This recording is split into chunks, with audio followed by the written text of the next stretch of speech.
Welcome, welcome, welcome. It is week 16, my fam. We are back at it, cracking a cold one. We missed a week. We missed you guys. I'm sure you guys missed us as well. I missed my guy right here. How you doing, man? Good, man. How are you? Good, man. Happy holidays. Happy holidays. Tis the season. Tis the mother effing season. We got a nice little surprise at the end. So when you watch, even if you listen just on regular, Spotify or whatever, you'll still get a taste of the surprise. Mm-hmm. But, exciting. Very exciting surprise. We are back at it though. As we mentioned, it's week 16, so it's now we're a couple weeks away from the playoffs starting. Also, it's just gonna end really, really quick after that. It sucks. Ooh, excuse me. But we're here to give you guys a good rundown of some of the big games, fantasy gems, and betting locks that you don't want to miss. So without further ado, do what we do best. Cheers, buddy.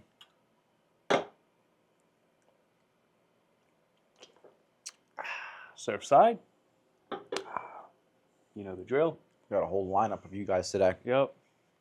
All right, guys. So, diving into what we have for our episode today, we're going to obviously start off with our team corners. So, diving into the Eagles. The Eagles got themselves back into the W column with a very, I was like, should I say high school? Yeah, they're like a high school varsity team. The Las Vegas Raiders, if everybody doesn't know, they're pretty much a high school team. They would get beat by any college football team, I think, out there right now. Kenny Pickett out there for sure. Yeah, they just look god awful. Really, the only shining bright light that they have is Max Crosby. Everything else is just horrible. They were getting beat down. It was like that clip of Hulk when he takes what's his name, Loki, and just starts smashing. That's literally what the Eagles did. So it was a beatdown that ended in under 3 hours. Second fastest game in NFL history. The defense has been the shining light consistently this season, and the games against the Raiders was a good boost of morale for the whole team. With the last few weeks, with their losses, against the Chargers, the one thing that changed was that Nick Sirianni finally stepped in.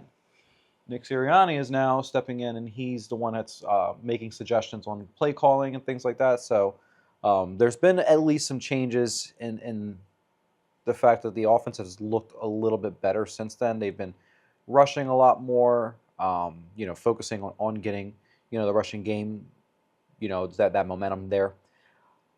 And we've seen the least amount of hitch routes over the last 2 weeks. There you compared go. to the whole entire season. So it's like, go. finally something has changed. Now, we do have the Commanders twice, and we have the Bills. Commanders, they do not have Jaden Daniels, and they're out with they don't have Laramie Tunsil, and then they don't have Zach Ertz as well. So they have some big losses. Obviously, Laramie Tunsil's a big L. Jaden Daniels, I don't think should have came back as soon as he did. And Zach Ertz, one hell of a player. He's respected, I think, by every single person and every single team. That was a nasty hit. Yeah, I feel bad. Get well, my friend, Yeah. and come to the Eagles afterwards if you want to coach. Because I would love. I was watching Hard Knocks.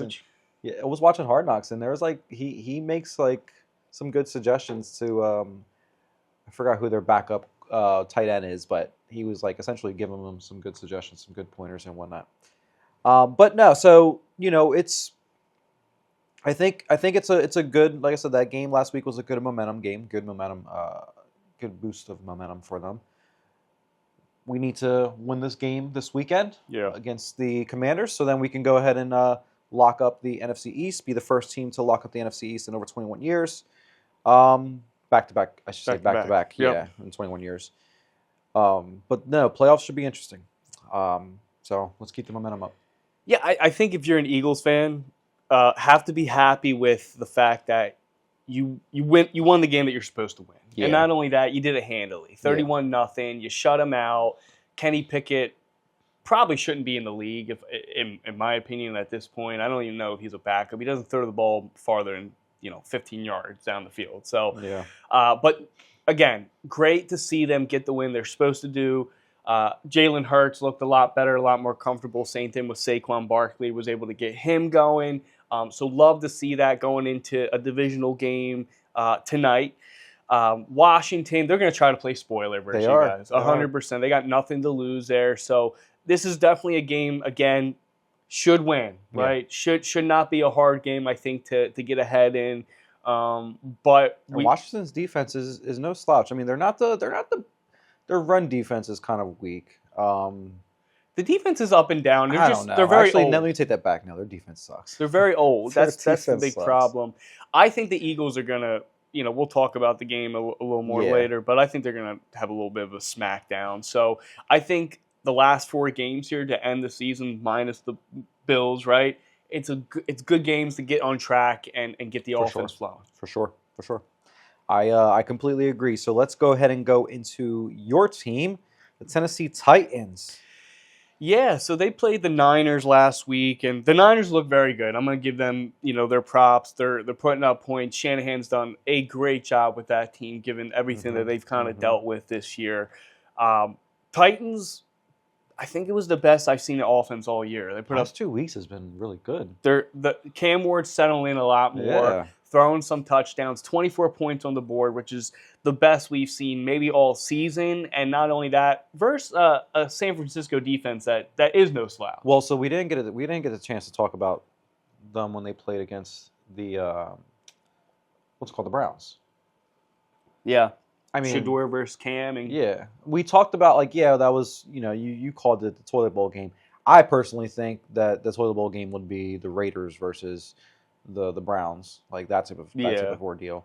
I think you guys would wax the Raiders like that. I think the Raiders would get waxed by any team in the NFL. Raiders Jets, that's a toilet bowl game right there. That is a toilet bowl game. But for the Titans against the Browns are a top 5 defense in the NFL, and to be able to play the way we did, put up 30 points up on them. Yep. No, it was actually a good game, actually, in the end.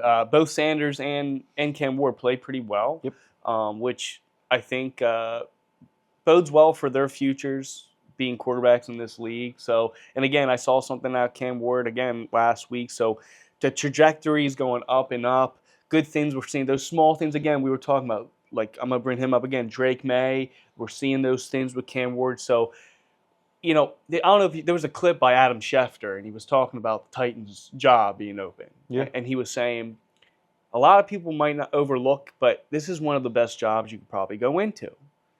You're probably going to have a number 1 overall pick, number 2, okay? You have Cam Ward, potential franchise quarterback. You have $100 million in cap coming up here. Oh my gosh. You might be able, depending on who you get, it might be a really attractive spot. It's just like the Patriots. It's just like the Patriots when this past offseason, Patriots had $120 million in cap space. Yep. Now, they didn't really do anything like crazy with the money, but they loaded up on defense. They loaded up on defense, but they really I think they got more just depth than anything else, and leaders and culture change, and that's what we need, right? It's exactly what we need. So, obviously, number 1 is picking the right coach. For sure. Got to get it right this time. Have to. And then from there, I think it's just about continuing to build out from the foundations we have with Ward, with Skoronski and people like that on the offensive line, with Jeffrey Simmons on the other side here. So I feel a lot better with this team than I did, say, 3 or 4 weeks ago, right? I have a little more confidence in them for the future. So got to get the draft picks right, too. A lot of exciting things coming up for the Titans. To not be in the playoffs, this is the most exciting you can kind of be for at least for myself. What are some coaches, or who are some coaches that you would like them to go after? I have 2 in my mind. So was it Joe Brady? That's one I'd love to have for sure. He's probably my number one. Maybe Kubiak as well. Okay. I've always liked his profile. I know he's Clint Kubiak? His son. I was like, wait a second. Yeah, no, his son. He's a great offensive mind, kind of like his dad. Yeah. So those are the two I'd say. I said this before. Not sure if it would exactly be the right guy. I'd love to have Gruden just for the sake of his profile, being able to bring people in. I don't think that would bode well, just because that there comes a point in time, I think, that the NFL it grows past the I don't want to say it, it grows past the person. So what I mean, past him now? I think he's kind of yes, he's a good NFL minded, he has great points that he can make and all those things. I think when it comes to coaching, though, the NFL is a lot faster than what he's used to. I just personally don't think that he would do that well coming back into the NFL unless he has a younger mind, staff and whatnot, that's able to influence the team. My two guys that I would like for you guys to go after would be Joe Brady, and then second one, this guy needs to get out of college, Lincoln Riley. Lincoln Riley, I don't hate that. Riley, he's a quarterback guru. Well, and on top of that, I mean, he has the appeal because of the fact that obviously what he's done in the NCAA.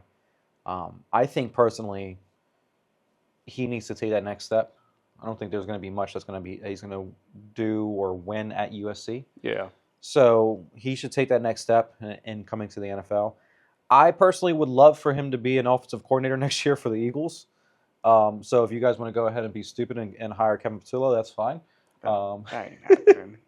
That guy, he's gonna be lucky if he's on a team next year. Dude, he's listed as one of the people to be a head coach next year. The Giants supposedly are for Christ's sake, they have him on the list as one of the. Mike Kafka's better than him. I agree. So no, those are the two guys that I think that you guys should go after. Joe Brady's going to be a hot commodity no matter where he's probably my number one. I mean, who else in the league is going to get fired? Mike Tomlin's not getting fired. I don't think Mike Tomlin's getting fired. If anybody thinks that Mike Tomlin's getting fired, he's going to make the playoffs. I've said it for years. When I'm a Steelers fan, I'm over it. Personally, I'm over it. It's time to move on. Yeah, but I don't know. I'm not. Look, it could take a coach or two to figure it out, but they're just going around the carousel, dude. They're just going around the carousel. Yeah. They need new blood in there. They need a new mind. It's just a marriage that I think is over. So, all right, Mike Tomlin gets fired. Would you take him down to Tennessee? Yeah, I think so. He's probably one of the better coaches that you could get. The only problem I have is I want a super offensive mind, and he's a defensive mind. Okay, I get that. So that's all we've had is defensive guys, and I want that Ben Johnson innovative offense. Which is where I see Lincoln Riley. I think Lincoln Riley could be like a Ben Johnson. That's a great name. No, dude, that's a great name, and I'd be more. Jesus Christ, I'd be more excited for that than Mike Tomlin. I'd come around to Mike Tomlin, probably be fine with it just because of his track record. Obviously, he's a Super Bowl winning coach. Mm-hmm. Someone I absolutely don't want that I saw linked to us a little bit was Mike McCarthy. I will bash my head against the wall if that. Mike McCarthy should not go. I don't think he should even think about going coaching into. Again. He's someone that the league's he's passed by. Oh yeah. So we have the Flyers game on behind the camera right now. Got Alex Nasser already talking trash, saying you still there? Still there. Oh yeah. But now Flyers right now tied up 4-4 with the Rangers. Really good game. All right, so let's go ahead and move on to our next topic that we have here: Thursday Night Football recap. What you got for us? It was one hell of a game. I'll tell you what. Oh yeah. The first half was we talked about this, a little bit of a snoozer. Could have been a little better. Yeah. But tale of two stories there. Second half, Seattle coming down, answering points. Sam Darnold threw 3 picks, and to come back and win that game the way they did. JSN was catchless in the first half, which scared the bejesus out of me because I had him in fantasy this week. So people are saying this is one of the best Thursday night games ever. And I would agree. I can't disagree. The Thursday night games have been like god awful. This is the first time that you've had two teams that have like shown up to like the matchup and whatnot. Sorry, my dog is right next to me. He just farted in my face. Come on, Esco. 30. But I think like with that game, first off, timeout. Let's rewind. Seattle has the best uniforms in the NFL. That was sick. Their uniforms were sick. That helmet, yeah. How it was like changed. I was like, dude, that's sick.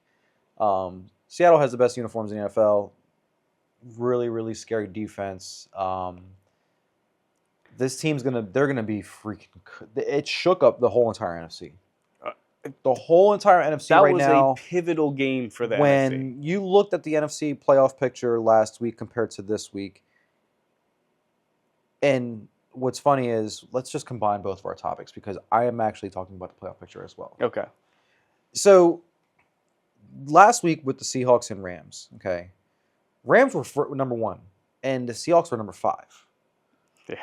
Rams already clinched, obviously. They clinched the playoffs, but they didn't clinch the number 1 seed.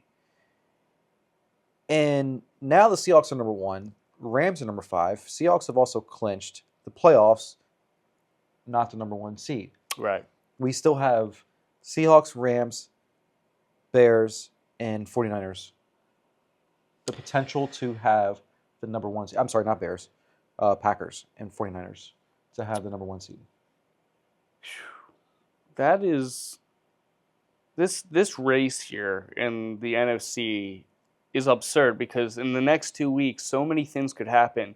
Technically, San Francisco could be in the mix for that too. That's what I'm saying. San Fran right now is in the mix for the number 1 seed. That's insane to me. 10-4, 12-3, 11-4. Yeah.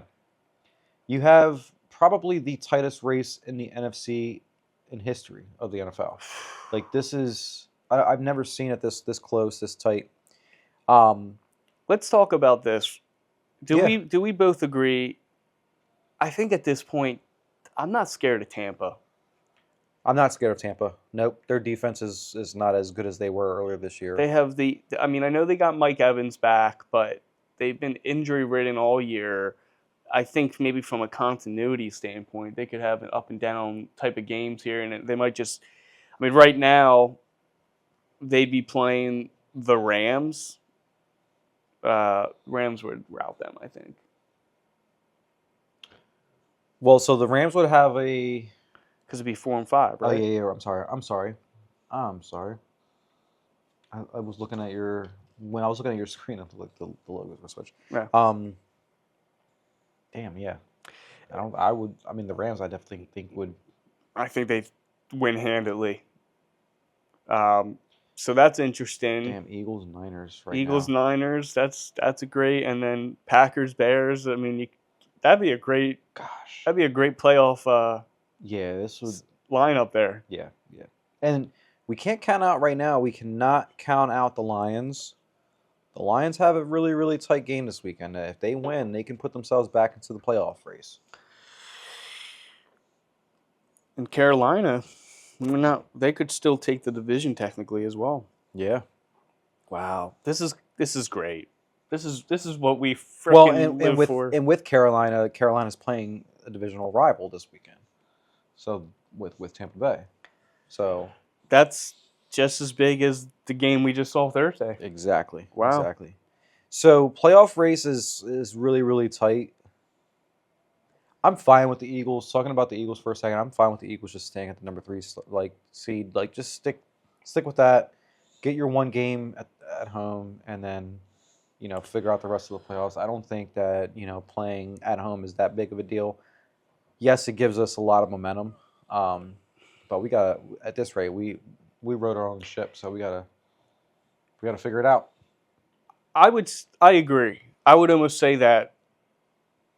At this point, the Eagles having home field advantage might not even matter. They just have to play every game hard as hell, and it's almost like, I don't want to say neutral, but it doesn't matter, in my opinion. The only team that I'm scared of really right now is the Seahawks.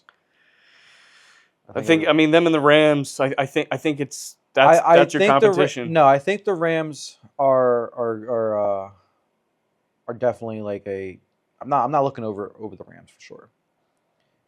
Depending on how health is with them, that obviously plays into a factor. Adams. Yeah. So with Seahawks right now, they're healthy. That's just everybody knows that stadium, how loud it gets. 12th man, best receiver in the league. Defense is a top 5 defense right now. Cool slashing. They have his stick right in half. They have the makeup to really make a huge run. All right. Well, let's go into our game of the week. My guy, what do you have for us? So my game of the week is tonight versus the Packers at the Bears. This is another game with huge implications here. So amazing. I love everything that this week has to offer, right? So with the Packers, they're coming off a tough loss versus Denver. That was a tight game. It was back and forth, but ultimately they couldn't get it done, which they've had a few games like that where they could have pulled away. They could have maybe had they could have the division right now. Yeah. But they haven't won some of those games that they need to win. And I know that's a tough opponent, but they should have won that game. Jordan Love didn't play his best. I mean, he threw 2 picks, and that's the thing. It's like, what Jordan Love do we get in a given game? He has the capability of going 300, 3 touchdowns, right? But then he has the capability of going sub 200, 2 picks, and maybe nothing on the board for scores. Yeah, Bo Nix with 302 and 4 tutties. That's a good game for Bo Nix playing good football right now. The big contributor was Josh Jacobs. He had 2 touchdowns, 73 yards, spectacular one-handed grab, which he's not known for being a pass-catching back, but it was beautiful. Now, he is a little banged up going into this game. He's a game-time decision is my understanding here. So Emmanuel Wilson might have to suit up, which I have him in fantasy, so I wouldn't hate it. Do you have him starting? I will if Jacobs doesn't play. Now, if they're going to win this game, it's what I said. Love has to play clean football. He can't turn the ball over like he did. Now, their receiving core, they don't have a 1, but as far as depth goes, it's as deep as anyone, right? With Watson, Dobbs, Golden, Wicks, and Reed. Not a bad core to have there. So, got to see someone step up tonight. Right, one of them's got to be an alpha. One of them's got to help Jordan Love and be the go-to guy here. It's like one of those things in basketball. It's like who's gonna, in a given night, who's going to come through. Defense, how are they going to look without Parsons? Right, that's a huge loss. Are they going to be able to get to the quarterback? They're going to be able to stop the run as effectively. Going to be very interesting to see how they make out with this Bears offense that hasn't been too bad, right? Last week they put up 31 points versus the Browns, which we just talked about. So the Bears they've looked really, really good. They're doing what they're supposed to do. And it's also credit to Ben, like to what you said earlier, credit to Ben Johnson. I mean, I think in the beginning of the season, people thought that the Chicago Bears were going to be the same Chicago Bears as they were last year, just very lackluster. Like they weren't going to be able to figure it out again with a new coach. I think now with Ben Johnson at the helm, they start bringing some big name players there. Whether it's on defense, I mean, offense they have everything solidified with Rome Odunze. They obviously are going to have to probably fill in that role for DJ Moore. DJ Moore is probably going to get paid by somebody this year in his offseason. I think that would also bode well for them if they were to, split away from DJ Moore and get younger so they can have some players to grow with Caleb Williams. DJ Moore, I think, would go well down in either Tennessee. He would even be well in Buffalo, like things like that. Like 2 great spots for him. So Packers, or the Bears right now, I think are looking more on the up and up versus like the Packers in the next, I would say, for the next 5 years. Well, to your point, I mean, they have a lot of guys on that offensive end there. So Swift and Monangai, which they're a great 1-2 punch. They're one of 3 backfield to each have 600+ yards. Yeah. So that's 1,200 yards on the ground there for the Bears. So that's huge. As you mentioned, O'Dunes is really coming into his own. Luther Burden has looked really nice. Colston Loveland, Kmet's always been a nice option for them. So they have guys that can play ball. DJ Moore's turned back into a stud, though, the last few weeks here. Caleb's really been going to him, 69 yards and 2 touchdowns for himself there. Only reason you want to face this team is because they're young. Yeah. Right? They're young and just unproven, if you will. It's going to be a battle for the division. It's going to be a showdown. I'm excited for it. I think it's going to be coming down to the wire between these two teams here. I would say to not give them the momentum because you give them that momentum, then you're done. Taking them to the playoffs. You're done. Yeah. All right, so my game of the week that I have here is the Lions versus the Steelers. So Lions right now, like I mentioned earlier, they are right now on the outside looking in. They're 8th seed in the NFC. Steelers are right now 4th seed in the AFC. So they got themselves in a good position right now, but they still have to obviously, win out because Ravens are right there on their tail. If the Ravens go ahead and if they win out, they could easily replace the Steelers, and then the Steelers are bounced out of the playoffs.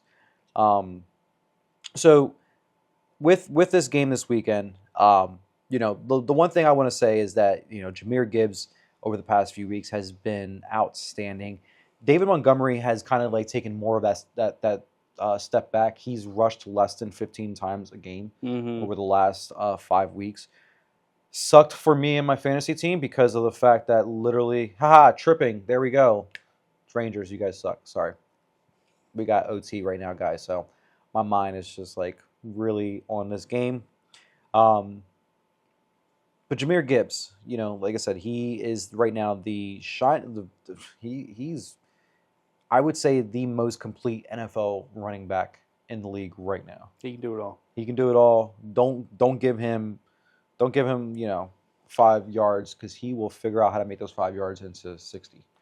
The one thing that sucks for Detroit is that their defense has not been abysmal. That great. Aiden Hutchinson is really the only thing that they have that's going well for them on that end.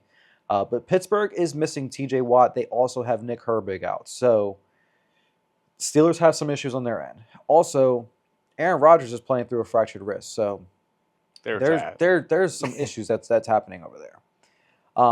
But with this game this weekend, I think there's a lot of playoff implications that are on both sides.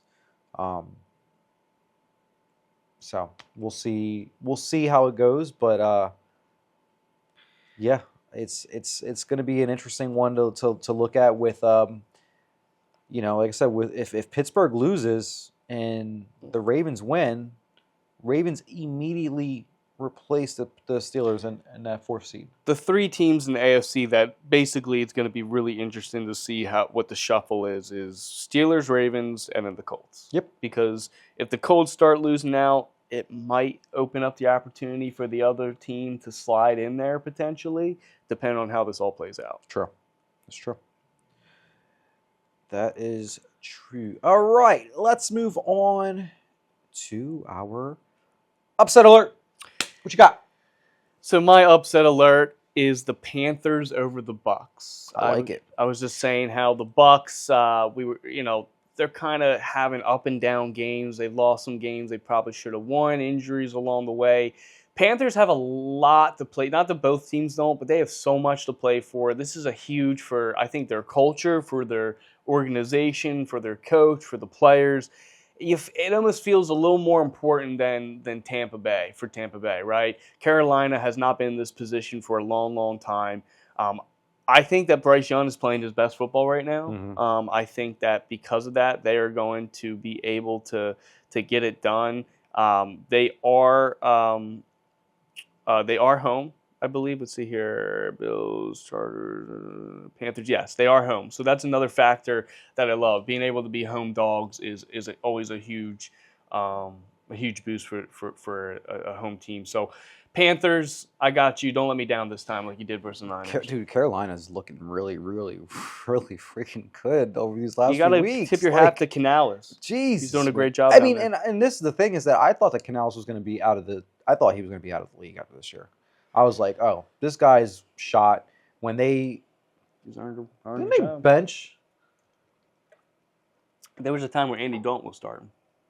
Yeah, this whole season's insane. How like they were not looking like great at all. They bench Bryce Young and then they bring him back, and I was like, you can't do that to him. Like I feel like that's just like they've done it to him now two seasons in a row. Right. No, yeah, I mean I gotta give it to them, man. They're looking good. I don't know how long it's gonna last, but they're looking good. He's responded. I mean, that bodes well. If you're a fan of the Panthers, it's got to make you feel a little good right now that you're in the position that you are. Maybe for the future, Bryce ain't so bad after all. The shootout here, that's not good. But yeah, Panthers over Bucks. I think it's going to happen. Book it. My upset alert that I have here is once again, a lot of playoff implications here. So I have Ravens over Patriots. Interesting. Ravens, I'm going to kind of like sound like I'm contradicting myself because of the fact that I haven't been that like bullish on them this season. Now, Ravens are home. Ravens right now mentioned that they are on the outside looking in, but they are the 9th seed. If they win this game and if the Steelers lose, and especially because the Ravens are the 8 o'clock game, I think that they're going to end up seeing, okay, Steelers lost, let's go ahead and take care of business. Let's try to take care of business so we can get into the playoffs. So a lot of things, I think, with this game, if you're going to bet, tailor your bets based off of how that Steelers game goes earlier. But I do think I have the Ravens over the Patriots. Okay. Don't hate that. All right, rapid fire. But first, the records, huh? Yeah. Okay. What you got for us for the update on the records? So this is for Week 14. We obviously did not have an episode last week, so we're not going to have a Week 15 stats. But Week 14 was a very interesting turn of events. You went 5-8. I went 9-4. Oh my! I was able to separate myself a decent amount here. 97 and 70 for yourself, 103 and 64 for me. I think when I was looking at your choices last time, you just went a little bullish. You just took some shots there, which you can't hate because we're trying to make up. You're trying to make up a few games here, so you still got 2-3 weeks here to take me here, and we've seen crazier things. I was down, I think, 6 games. Was it last year? And we ended up it was dead even. We ended up tying. So crazier things have happened. Rangers loss. Or sorry, Flyers loss. So yeah, that sucks.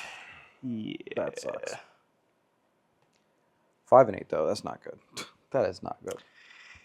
Wasn't your best outing. That was probably my worst one this whole season. There was I had a 6-8. 6-8. Yep. 5-8 is worse. Yeah. Let's get ourselves back into action this week then. Eagles versus Commanders. I got the Birds. Go Birds. 28-13. Packers at Bears. I'm gonna go with the Packers. I think Jordan Love gets it done. I think Bears close. They put the nail in the coffin. I love it. And they win this one. Bills at Browns. I got Bills. I got Bills as well. Chargers at Cowboys. I got the Cowboys. Cowboys are at home. Notoriously have played very, very well at home. I think Chargers. I think there's a little more urgency that's needed from the Cowboys, right? They're 6-7-1 on the bubble here. I think they're going to come out swinging at home, and because they need it. I got Chargers. Chiefs at Titans. I got the Chiefs. I got Titans. Bengals at Dolphins. I got the Bengals. I got Bengals as well. Yeah. Jets at Saints. I got the Saints. I got Saints in this one as well. Vikings at Giants. I'm going to go with the Giants. I'm going to go with the Giants as well because they're at home. Maybe a little Jackson Dart. I think he's better than J.J. McCarthy. So. I agree. So I'm going to take him over J.J. Bucks at Panthers. Panthers, baby. I got Panthers as well in this one. Jags at Broncos. This is kind of an underrated game. This is one. Like, it's... I think it's because the fact that I don't really know how to... Judge like, it. the Jags, I just don't really know how to judge them. They're doing what they need to do. Trevor Lawrence is playing his best ball, but are they pretenders? Yeah, like... Kinda think I'm so. Like, I don't... They're not ones that give me, like, a fear when they go into the playoffs. I think this game, Denver wins it.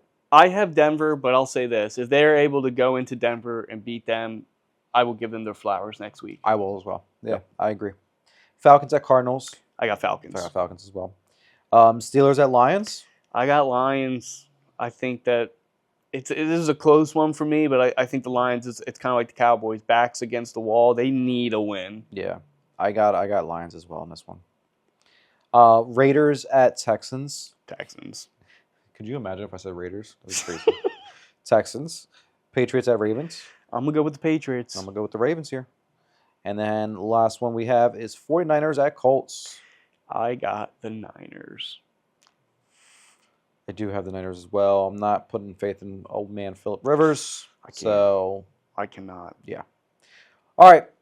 Give us what you got for the fantasy segment, my man. Yeah, so fantasy, right? This is huge week. Semifinals for basically most leagues here. So we got to do a start and sit 'em, right? We got to help you out, see if we can get you some controversial guys in there that you're back and forth with. So we're going to start with the quarterbacks as always. Got Jackson Dart. We're just talking about him versus Minnesota as one of my stardoms. I think he's going to get it done a lot with his legs. Minnesota's defense isn't bad, but the team in general is not fantastic. I think that the Giants are going to have a lot of offensive opportunities. Number 2, I got Jacoby Brissett, right? So these are two guys that, maybe you wouldn't think they'd be your starters, but you're in a pinch. You got two guys you're trying to, choose from. Mm-hmm. Brissett has been a great fantasy option all year here. Atlanta's a decent matchup for him. I do think Atlanta's going to kind of take this game a little bit, so they're going to be playing from behind, which I think bodes well from a fantasy standpoint for Brissett. Okay. Going to the sit-ems, we were just talking about this game. I have Trevor Lawrence. He's been red hot, but I think this is where he gets stopped in his tracks. This is one of the best defenses in the league. Yep. He's going the mile high, which is away here. So we said we have Denver. I do foresee them kind of winning. I'm not going to say a beatdown, but I think it's not going to be close necessarily. The Commanders almost beat Denver a couple of weeks ago. So, like, the Jags being a better team, can very well see them putting up a fight. For sure. And Jags have also another one that has top 5 best defense in the league. They're huge on takeaways. Yeah. They're getting a bunch of takeaways. So, Bo Nix has to play protective football. Yep. I mean, you can't just overlook them. I think from a fantasy standpoint, though, isn't going to be Trevor Lawrence's best day. I agree. Number 2 is J.J. McCarthy. We were just talking about Giants' defense isn't that bad. Their pass rush, I think, is really going to get to him. He's going to be holding the ball, not making the decisions he should be. Vikings' offense looks stagnant. Mm-hmm. I mean, they just don't have it this year. KOC he wasn't able to make it work. Moving on to the running backs. So, number 1, I got Chase Brown versus Miami. Right, I think we just saw what Kenneth Gainwell was able to do. Chase Brown, I believe, is a better running back than him. This is kind of one of those games I think the Bengals in general could really get their offense going, especially because Quinn Ewers is going to be starting for Miami, which I don't think is a great decision in my opinion. No. Number 2, I got Omarion Hampton versus Dallas. Dallas is Swiss cheese versus the run. Omarion Hampton looks healthy again. I think they're going to run their offense through the run game. I even like Vidal this week. I think they both could have decent fantasy days. So if you're a little hesitant on Hampton, don't be. I think he's going to have a huge day. On the flip side, who do we not want to start? Ashton Genty. I mean, he's been a disappointment, obviously, not just from a fantasy standpoint, but he could look a little better in general. Like, I'm not going to lie. I said this in the beginning of the season. He gives me Trent Richardson vibes right now. He just has looked flat. And versus Houston, doesn't bode well for him. I was going to say bold prediction. I think he's a backup in the league moving forward. I think so too. I just don't think he has that juice. Yeah, I mean, you so see either. what you see the guys like Hampton and whatnot, And also, like, I'm sorry, but Boise, who do they play? right. We called this. It was Like, written on the wall. I'm not judging. And you don't take running backs that high in the draft. You Mhm. just don't. You just don't do it because if this happens, it's detrimental. Yeah. Number 2 bench is Rico Dowdle versus Tampa. They play a funnel defense, so I think we're going to see some Tet McMillan action more so than, say, a Rico Dowdle game. Going to the receivers, right? Speaking of them, let's just go right to them. Tet McMillan. Again, the funnel defense, I think Bryce Young's going to have a nice day versus that secondary, and I think it's going to start with Tet McMillan. He has a lot of size on those guys, some jump ball opportunities there in this game. And then number 2 is Chris Olave. I think the Saints are going to have a solid game. I think offensively, the Jets are one of the only teams I think that don't have an interception all year. So I think Shuck could have a solid game, and I think Chris Olave is going to tear them up because we've talked about this. Chris Olave on any other team is a stud receiver. No, they don't have a single pick. Yeah, I saw that stat and was mind blown. Yeah, that's insane. Who are we going to sit? Well, we're gonna go the correlation with Trevor Lawrence. Brian Thomas has not been trustworthy, and I don't think you can start him this game. I mean, if you're gonna start anyone from the Jags, it's gonna be Jacoby Myers, not Brian Thomas. If you can sit him, please do so. On the other side, Emeka Egbuka. This is probably this is a controversial one because he's been playing good all year, but I think now that they're healthy with all their guys back, versus Carolina secondary, right? You're going to see a lot of J.C. Horn on him and whatnot. It's not going to be an easy game. So I think that it's going to be more so through the run. They're going to have to run first, so they're going to be successful versus the Carolina defense. And Emeka Egbuka, I just think, is going to have a flat game. Going to the tight ends tonight, Colston Loveland. He's been a nice target for Caleb Williams through the season here, the second half especially. Roma Dunes has been banged up here with Michael Parsons, now a backup at linebacker. I know he's more of a rush defender, but I think Colston Loveland's going to expose them in that secondary versus those safeties and linebackers. And then who am I sitting? Dalton Kincaid versus Cleveland, right? Cleveland has done a great job versus the tight ends this year. Bill's passing game in general it's been up and down, up and down. If I'm thinking anything, it's going to be a James Cook game, right? We might see James Cook and Josh Allen both do it with their legs here. So that's what I got from start sit-ems. I'm hoping I helped you out. This is a big week for me. I'm in the semis in a few leagues here. So giddy up, guys. Let's get it done. Hell yeah. Good luck to you, buddy. Thank you, man. Betting spotlight. I haven't had a freaking blah blah blah in a while. All right, betting spotlight. Hopefully these can help you win some monions, some money. We're gonna go with receptions. I'm doing reception props on this one. So Pickens, I have for 5+ catches and 70 yards. I have Mike Evans, also 5+ catches and 70 yards. I'm going with Cortland Sutton with 60+ yards on the Jags. Amon-Ra with 70+ yards. I have Jamar Chase also with 70+ yards. And then the wide receiver I have rounding it out is Wan'Dale Robinson with 50 yards receiving. $10, $375. So hopefully this turns out for you. I think the one thing that I will say is like Mike Evans last week coming back, that was like a huge. Like he had 130 yards receiving. It's like he wasn't even hurt. Yeah. And then another one to think about too is Wan'Dale has been the most consistent receiver for the Giants this whole entire season. Definitely think that 50 yards receiving is going to be a gimme for him. So I love this because a lot of this is right minus Wan'Dale, which he's just been a stud. Just to your point, he's been a top 20 receiver in fantasy all year here. Yeah. Minus him, every single one of these games, for the most part, is a big game for these players here. I guess Jamar Chase maybe too. But what's my point? Big games, stars show up. Yep. Amon-Ra, Mike Evans, right? Pickens. They need those boys. I love that, dude. Yeah. I love the receiver Hell yeah. parlay here, man. Cheers to that.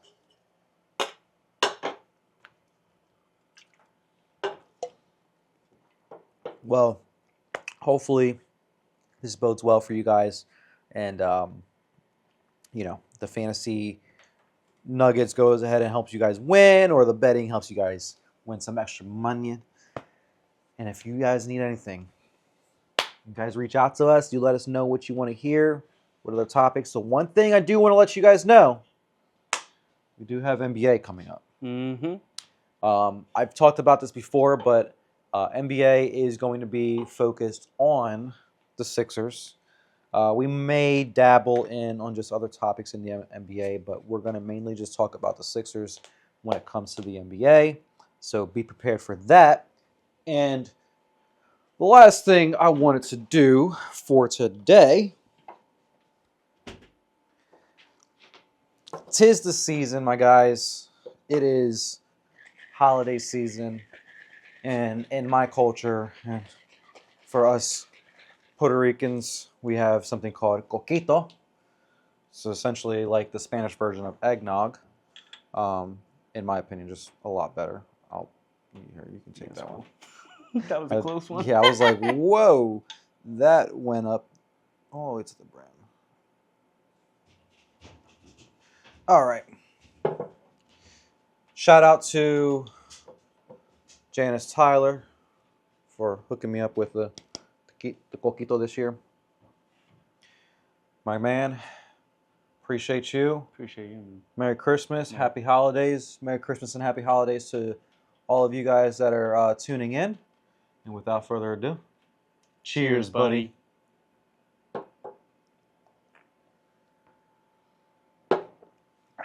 Delicious. And that's a wrap.